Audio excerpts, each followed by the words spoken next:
All right, what is up, my brothers? Got a quick video for you. I got a message here from a guy who said he's followed me for the last couple of years, read my book, Game Changer. Have you ever written or spoken about giving second chances to women in relationships? And then in brackets he says, not after cheating, but after other massive F-ups. I'm simply in a pickle and was hoping that maybe you could touch on the subject somewhere or know someone who has. Okay. Let me hit on the cheating thing first because I think that's pretty important. So as far as women cheating goes, there's a big difference between if a man cheats and a woman cheats. When a woman steps out of the relationship, she betrays the man. When a man steps out, it's just cheating.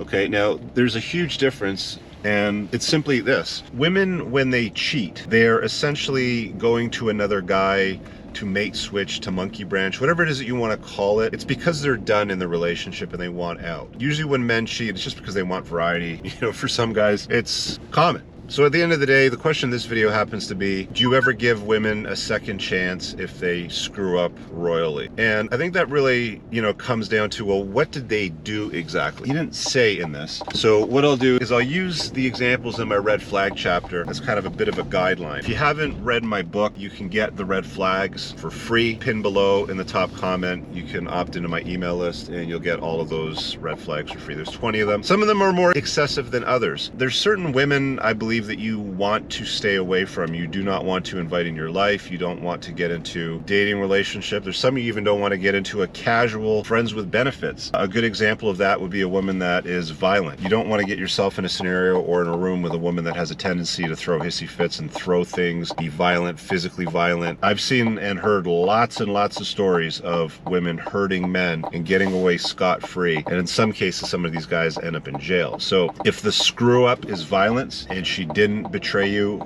and step outside of the relationship, I'd still end the relationship. I would not put up with that one iota, one little bit at all. Now, if it's a less severe screw up, I'll use another example out of my red flag chapter. Let's say a woman that throws hissy fits. If it's a minor hissy fit because she doesn't like something and she pushes back a little bit or she misbehaves, she starts talking back, she might try to shame you or, point and sputter at you and sort of make up reasons why, she's upset. Usually making mountains out of molehills can be dealt with quite easily with a soft next. If you're not living with a woman or, you're just in the dating phase, very, very easy to execute. You really just don't see her for several days. You don't respond to her text messages or anything like that. You just give her some space and time to think about the dumb stuff that she did. And usually that's enough for them to come back and just, it just sort of self-corrects behavior. But that's just a minor sort of screw up.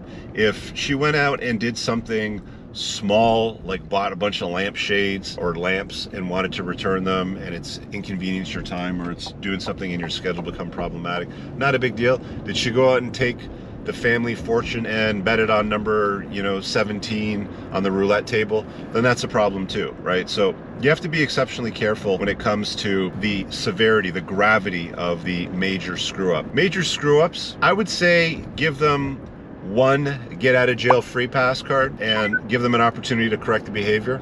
And if that's the case and she fixes it, no problem. But if it's a repeat, it's a second offense or something like that, just get out. Don't put yourself in a position where you continue to tolerate bad behavior that might put your reputation, your financial wealth, your business if you're an entrepreneur at risk. There's certain things where you have to draw a very firm line in the sand. They call it a line in the sand because it moves. The whole sand's a time, the wind blows, the line sort of moves or it sort of disappears at some point. Lines and sands do move. So look, draw a line in the sand if it's something that moves.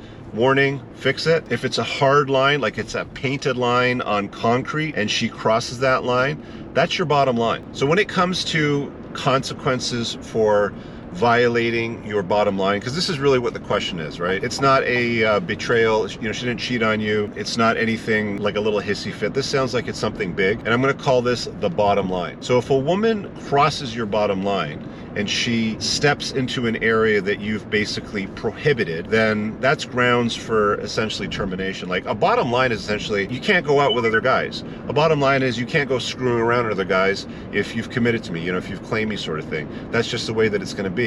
So bottom lines are hard lines. They're not lines in sand. So that's a big difference. So a line in the sand might be something like, your hissy fits are really annoying.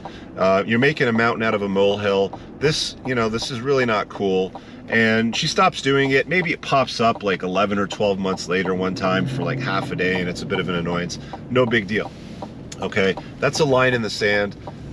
You can usually correct them. They're usually not that big of a deal. They're not gonna put your business at risk. They're not gonna make you poor. They're not gonna bankrupt you. They're just minor infractions. If it's a major infraction, again, it could bankrupt your business. She took the family wealth and she went to the casino and betted on number 8. If she's doing things like this where she's crossing bottom lines, again, it's a painted line in a hard surface, concrete, asphalt, something that's very hard to remove, then that needs to come with consequences. And if it's a bottom line, you got to put your foot down and say, look, I'm not having it. That's the end of it. Now, that might be different depending on what stage of the relationship you're in. It might be different if you have kids. It might be different where you live, what investments you've made into the relationship. But for the most part, you shouldn't allow it to get to that point if she's crossing lines in the sand, which should really be bottom lines. And then you have to decide what to do from that point on. That would be my advice on that one. You guys leave a comment below. I think the line in the sand versus a painted line on something like asphalt's a good analogy. Lines in sands can move around with the wind.